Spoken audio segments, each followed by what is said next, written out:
দেওয়া শুরু করেছিলাম নিশীথ প্রামাণিক জেতার পরে, বরণ বর্মন জেতার পরে আমরা দেখলাম সেই 100 দিনের কাজ টাকা বন্ধ করে দিল কেন্দ্রীয় সরকার।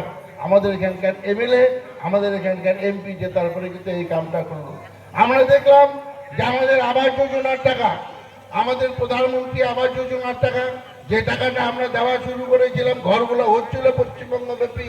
আমরা 2019 সালে নিশীথ প্রামাণিককে জেতানোর পর এবং 2021 সালে বরেন বর্মনকে জেতানোর পরে আমরা দেখলাম যে আমাদের পশ্চিমবঙ্গের ইন্দিরা আবাস যোজনার যে টাকা, সেই টাকাটা কেন্দ্রীয় সরকার বন্ধ করে দিল। তাই বন্ধুগণ, আপনাদের কাছে আমাদের আবেদন যে উন্নয়নের জন্য, যে উন্নয়নের জন্য আমরা রাজনীতি করি, যে উন্নয়নের জন্য আমরা ভোট দিই, সেই উন্নয়নকে স্তব্ধ করে দিতে চায় আমাদের এখানকার বিজেপি। তাই এই বিজেপির কাছ থেকে আমাদের কিন্তু সতর্ক থাকতে হবে, আমাদের মুখ ঘুরিয়ে নিতে হবে। আমরা দেখেছি বিজেপির নেতাদের একটা কথা, বিশেষ করে শুভেন্দু অধিকারী, তিনি কি বলেছিলেন? তিনি বলেছিলেন হিন্দু হিন্দু ভাই ভাই, মুসলমানের দরকার নাই। একদম উগ্র হিন্দুবাদিত্ব কথা বলে তিনি সারা পশ্চিমবঙ্গের মধ্যে হিন্দু মুসলমানের মধ্যে একটা দাঙ্গা লাগানোর চেষ্টা করেছিলেন।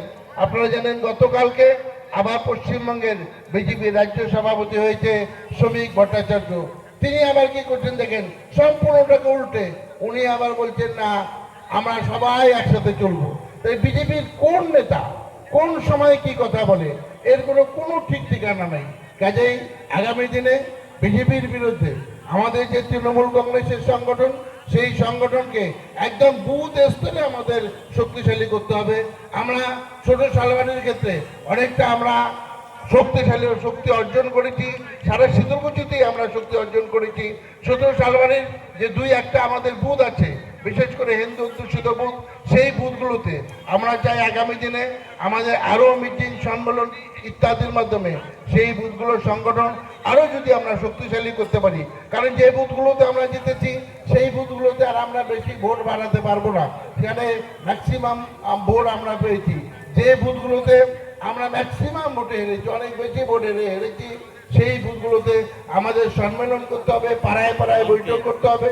বৈঠক করে সেই বুথের সংগঠনকে আমাদের শক্তিশালী যদি আমরা করতে পারি, আমার দৃঢ় বিশ্বাস এবার আমরা ছোট সালবাড়িতে যেভাবে আমরা ভোট পেয়েছি, 5,000-এর উপরে ভোটে জিতেছি, সেটা আমরা 7,000-এর উপরে ভোটে জিতবো। আগামী দিনে এই সংগঠনকে আমাদের শক্তিশালী করতে হবে। এইটুকুন কথা আপনাদের সামনে বলে আবার আপনাদের সকলকেই শীতলকুচি ব্লক তৃণমূল কংগ্রেসের পক্ষ থেকে সশ্রদ্ধ শ্রদ্ধা জানিয়ে বক্তব্য শেষ করছি। জয় হিন্দ, বন্দে মাতরম, তৃণমূল কংগ্রেস জিন্দাবাদ, মমতা ব্যানার্জি জিন্দাবাদ।